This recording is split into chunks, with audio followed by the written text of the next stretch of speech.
AP వ్యాప్తంగా junior డాక్టర్ల ఆందోళనలు కొనసాగుతున్నాయి. ఫేజ్ 3 ఆందోళనలో భాగంగా అత్యవసర సేవల్ని కూడా జూనియర్ డాక్టర్లు నిలిపివేశారు. దీంతో ప్రభుత్వ ఆసుపత్రుల్లో రోగులు తీవ్ర ఇబ్బందులు పడుతున్నారు.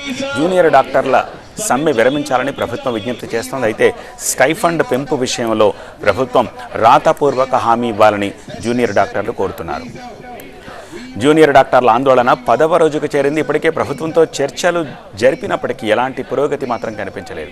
ఏపీలో 9,500కు పైగా జూనియర్ డాక్టర్లు ఉన్నారు. అయితే కేవలం 10% మంది మాత్రమే విధులకు హాజరవుతున్నారు.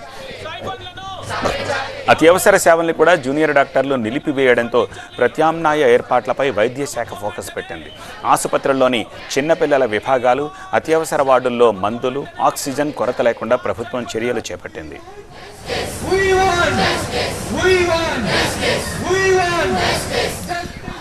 జూనియర్ డాక్టర్ల సమ్మెకు సంబంధించిన అప్డేట్స్ విజయవాడ నుంచి మా కరెస్పాండెంట్ శ్రీధర్ అందిస్తారు.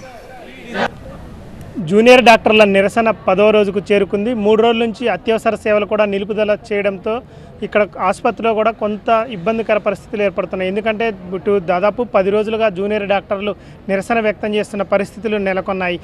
దాదాపు ఇప్పటికే 2-3 సార్లు చర్చలు జరిపారు సార్. అంటే మీరు ఖచ్చితంగా 15% కావాలంటున్నారు, వారి నుంచి మాత్రం 3% ఇస్తామంటున్నారు. అంటే ఈ సమస్యకు పరిష్కారం లేదంటారా? స్ట్రైక్ గత 10 రోజులుగా జరుగుతూ ఉన్నది.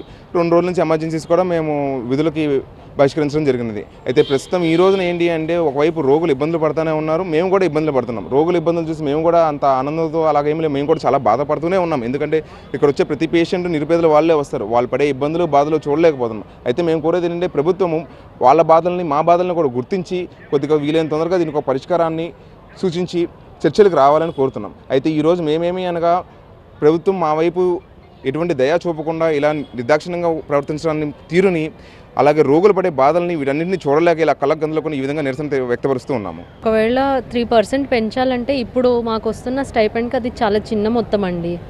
అందుకనే మేము కాదంటున్నాము. ఇప్పుడు ఈసారికి 15% చేసి తర్వాత ఇయర్లీ వారి పెంచాలి అంటే దానికి ఓకే, కానీ ఇప్పుడు అయితే 3% అనేది చాలా చిన్న మొత్తం అండి. అందుకనే మేము కాదంటున్నాము.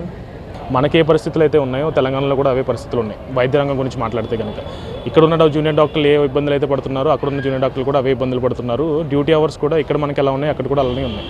సో మనం ఎంత వర్క్ చేస్తున్నామో వాళ్ళు కూడా అంతే వర్క్ చేస్తున్నారు. అలాంటప్పుడు వాళ్ళు ఎంత పే తీసుకున్నారో మనం అంతే పే తీసుకోవాలనేది మా డిమాండ్. అంటే ఇప్పటికే పీజీలకు దాదాపు 70 నుంచి 80 వేల వరకు కూడా స్టైఫండ్ ఇస్తున్నాము. అంటే 60 నుంచి 70-80 వరకు స్టైఫండ్ ఇస్తున్నాము. అంటే ఇదే విధంగా 2 ఇయర్స్కి 15% పెంచుకుంటూ పోతే వాళ్ళ జీతం దాదాపు 1,50,000 వరకు కూడా దాటుకుంటూ పోద్ది. అదేవిధంగా తమిళనాడు తరహాలో ఇస్తే గవర్నమెంట్ ఎంప్లాయీస్కి ఏ విధంగా 3% ప్రతి ఇయర్ ఆటోమేటిక్గా హైక్ అవుతుందో అదేవిధంగా వీరికి కూడా హైక్ అయ్యే విధంగా ప్రత్యేకమైనటువంటి కార్యాచరణ రూపొందిస్తామని మాత్రం ప్రభుత్వం నుంచి ఒక వాదన. అవునండి, దానికి మేము కూడా వెల్కమ్ చెప్పాం. ఒక ఫిక్స్డ్ ఫార్ములా అనేది చాలా రిక్వైర్డ్. ఎందుకంటే ఇప్పుడు కూడా యాన్యువల్ హైక్ అనేది ఇన్ఫ్లేషన్ కండిషన్స్ అయితే వీటిని కన్సిడర్ చేసి గవర్నమెంట్ ఎంప్లాయీస్కి ఎలా అయితే హైక్ చేస్తున్నారో అలాగే మా స్టైపెండ్స్ కూడా హైక్ అవుతూ ఉంటాయి.